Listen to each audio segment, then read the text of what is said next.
We now join our regularly scheduled programming already in progress. So look, Internet, here's a thing I've been thinking about.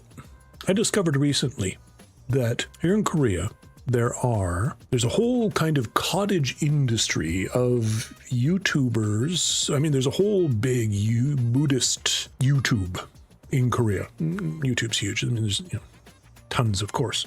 Korea being Korea, but there's a Buddhist YouTube, and there's a whole cottage industry within that Buddhist YouTube, BuddhaTube, let's call it, within BuddhaTube in Korea, that their shtick is apparently, now look, I shouldn't call it a shtick because that immediately kind of, poo-poos it, but whatever, is that I have this person, not me, Wonderchicken, but this person with their YouTube channel in BuddhaTube in Korea awakened. And I want to help you awaken as well. So there's a whole bunch of things to understand how goofy this is. Well, okay, again, I'm saying negative things about it, and I shouldn't probably because I don't want to judge.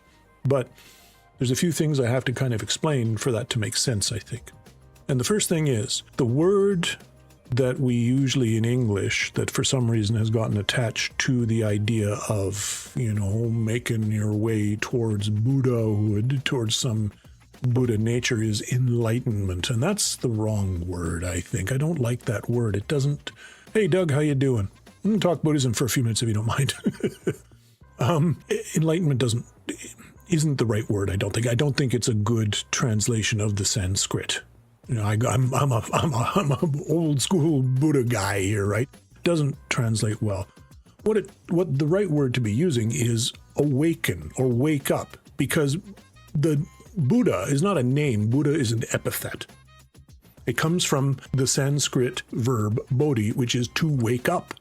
Under the bodhi tree was the tree of awakening, where the Buddha woke up.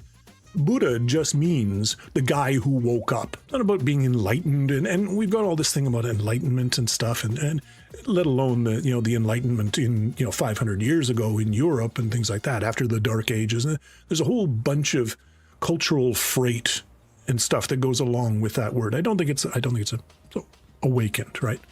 Now, here's the thing also with awakening, waking up, is that there is a strong strain in Korean Buddhism, and Japanese and Chinese, but in Korea, and particularly among these BuddhaTube people who are on the YouTube saying, hey, I woke up, I want to help you do it too, for what that's worth.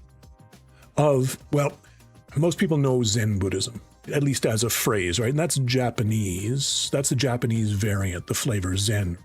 In China, it's called Chan. In Korea, it's called Son. And in Japan, it's called Zen. It's all the same thing.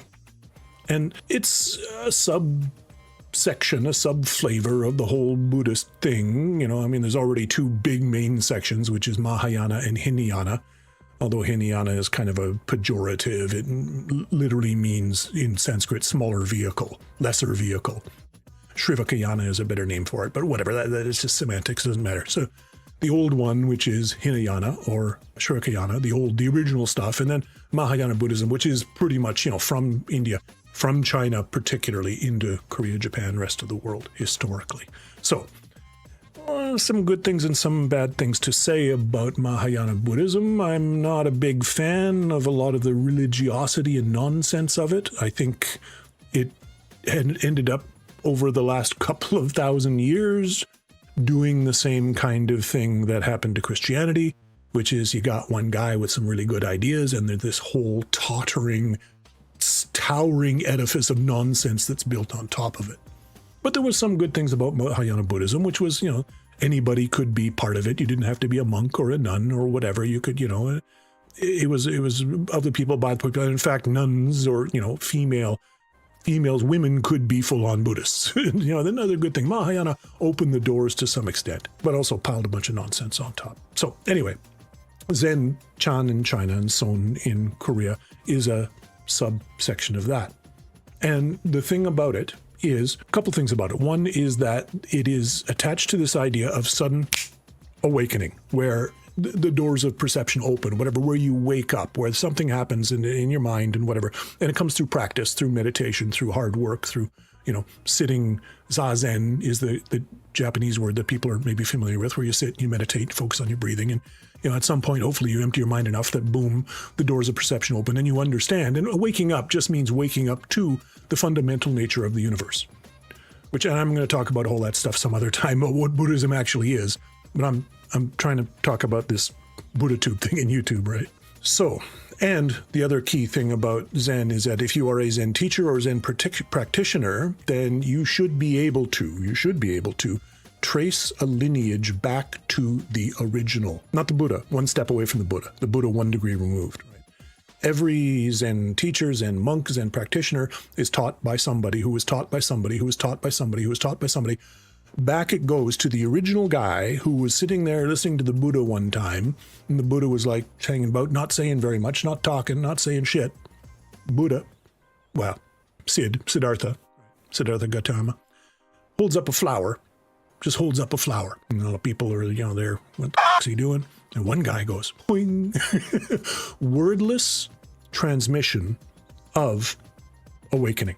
That's what Zen is all about. And the idea is from that original guy who, bing, just by looking at the Buddha, wordlessly holding up a flower to make some point about something, whatever, that transmission is a lineage all the way down to you or me, if we're a Zen or Son or Chan Buddhist, ostensibly. So awakening is the key word here, and spontaneous awakening is the key word here. But if we go one step up to the big Mahayana and Hinayana or Shrivakayana split, right, around 100 AD, something like that, 500 years after the Buddha, one of the things that grew out of, and I think it's a good thing, one of the good things that grew out of the Mahayana tradition, the Mahayana Buddhist tradition, which really was, India, Tibet, and then to China, and then, with Son to Korea, Zen, all the same thing, to Japan, is the idea of a bodhisattva, right? And a bodhisattva is, so this is kind of the equivalent in some ways. This is not what these, I'm an awakened person on YouTube and I'm going to talk to you about this in BuddhaTube, but this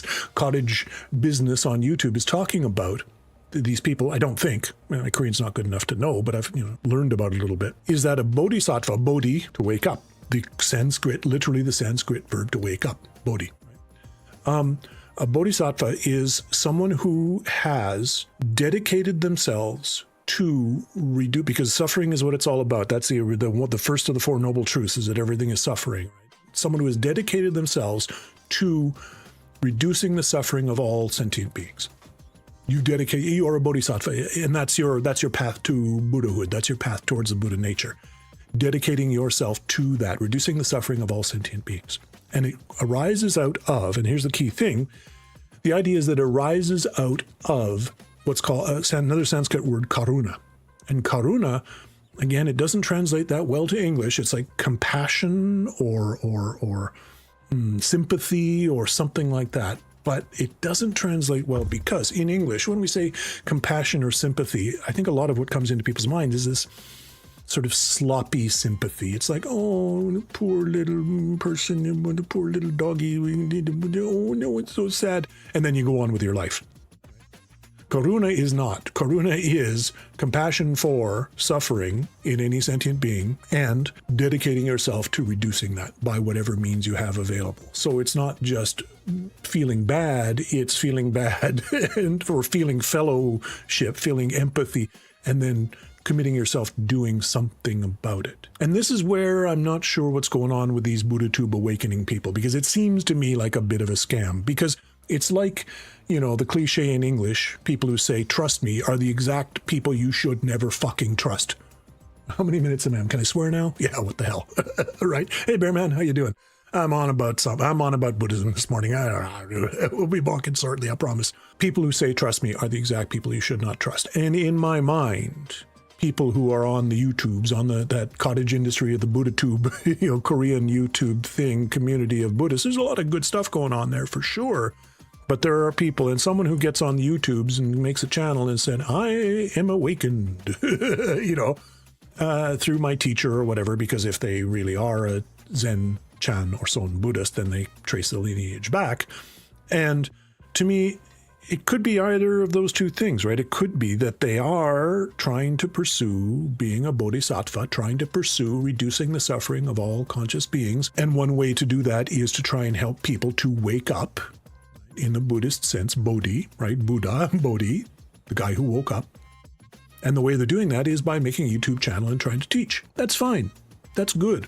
On the other hand, I'm not so sure. And I'm sure there's some of both, right? I'm sure there's some like, I'm an awakened person and I'm going to help you and stuff like that. Oh, and you can buy the t-shirts on, Teespring or, like and subscribe. I need to get monetized. Like, I don't know. I don't know how many of each variety exists out there, but it's an interesting thing. It's an interesting thing. And, if by taking these rather rudimentary classes I'm taking at the moment, that my wife has railroaded me into, but I'm fine. It's cool. Maybe, probably not, but maybe my Korean will get good enough that I'll be able to watch these channels and, get a feel, not just from their vibe, but from what they're actually saying. So anyway, BuddhaTube. I gotta start that. I'll start up a new channel. Wonderchicken's BuddhaTube. Yeah. Yay. Bonk. Enough of that. Enough of the nonsense for today. It's good sense, friends and neighbors. It's good for you. It's sensible. It's delicious. It's tasty. It's slightly savory. Smells a bit like jasmine. And it's so good for you. But, what else is good for you? The bonk.